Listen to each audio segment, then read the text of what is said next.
FCRA संशोधन विधेयक का विरोध करने की तैयारी में विपक्ष, विदेशी फंडिंग बिल पर क्यों उठ रहे सवाल।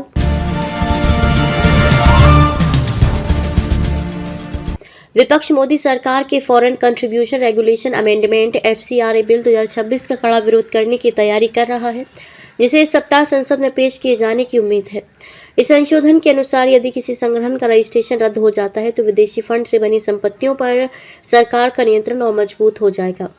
कांग्रेस अध्यक्ष मल्लिकार्जुन खड़गे ने स्पष्ट किया है कि विपक्ष सरकार की इस कदम को रोकने की योजना बना रहा है। इस पर सोमवार को अंतिम फैसला लिया जाएगा। उन्होंने बताया कि सभी पार्टियों, विशेषकर फ्लोर लीडर्स की बैठक बुलाने के बाद ही आगे की रणनीति तय की जाएगी। इसी बीच महत्वपूर्ण मामलों के पेश होने की उम्मीद में कांग्रेस ने राज्यसभा और लोकसभा में अपने सांसदों के लिए व्हिप जारी किया है। इससे 10, 11 और 12 अगस्त संसद में उनकी उपस्थिति सुनिश्चित की जा सकेगी। कांग्रेस ने इंडी गठबंधन के सभी सहयोगियों से भी आग्रह किया है कि वे इन 3 दिनों में अपने सांसदों की मौजूदगी पक्की करें। दूसरी ओर एनसीपी-एसपी की कार्यकारी अध्यक्ष सुप्रिया सुले ने भी बिल का विरोध करते हुए कहा कि विदेशी फंडिंग को हमेशा शक की नज़र से नहीं देखा जा सकता। उन्होंने बिल को वापस लेने या ऐसी संयुक्त संसदीय समिति के पास भेजने की मांग की है। हालांकि संसदीय कार्य राज्य मंत्री द्वारा जारी अगले हफ्ते के संभावित सरकारी कामकाज की सूची में फिलहाल इस बिल का जिक्र नहीं किया गया है। आखिर क्या है एफसीआरए बिल 2026?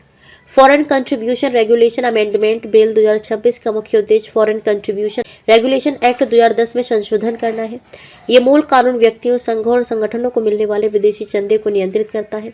इस साल 15 जुलाई के आधिकारिक रिकॉर्ड के अनुसार देश में 14,449 एफसीआरए रजिस्ट्रेशन सक्रिय थे, जबकि 22,498 रद्द हो चुके हैं और 15,212 की समय सीमा समाप्त हो गई थी। इस नए बिल में एक डेजिग्नेटेड अथॉरिटी बनाने का प्रस्ताव रखा गया है। यदि किसी संस्था का एफसीआरए रजिस्ट्रेशन रद्द होता है, तो सरेंडर होता है या उसकी समय सीमा खत्म होती है, तो ये अथॉरिटी विदेशी चंदे का नियंत्रण सीधे अपने हाथ में ले लेगी।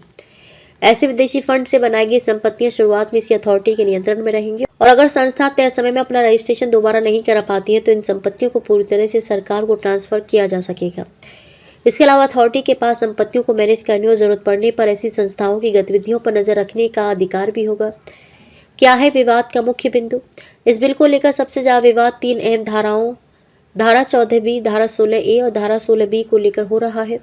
धारा 14B मुख्य रूप से एफसीआरए सर्टिफिकेट के रद्द होने से संबंधित है।